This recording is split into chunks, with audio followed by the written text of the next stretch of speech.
मित्रांनो, आज एक गोष्ट सांगणार आहे तुम्हाला। ही गोष्ट आहे, गोष्टीचं नाव आहे शोधा म्हणजे सापडेल।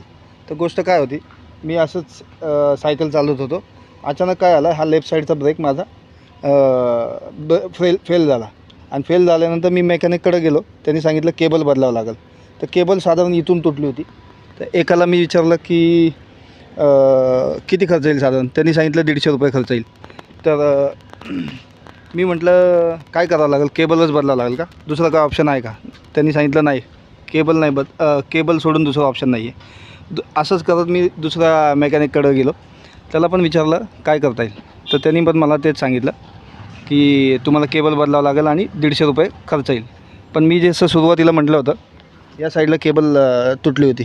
तिसऱ्या मेकॅनिककडे गेलो आणि त्यांनी मला सांगितलं तेवढंच खर्च येईल, पण मी म्हटलं काय जुगाड बिगाड करता येईल का? तर बघा ना, तर केबल तुटली होती, जी बॅक साईडला तुटली होती। तिथंच आम्ही काय केलं, ही केबल या बाजूने कट केली आणि हे फक्त 20 रुपयामध्ये साधारण आपलं काम झालं। ती फक्त केबल ओढून घेतली आणि ब्रेक रिपेअर झाला आपला।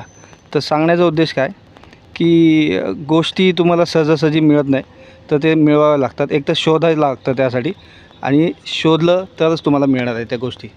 तर अशाच तुम्हाला इंटरेस्टिंग गोष्टी तुम्हाला ऐकायला आवडत असतील तर नक्कीच अक्षय सराफ चॅनलला लाईक करा, शेअर करा, सबस्क्राईब करा। धन्यवाद, थँक्यू।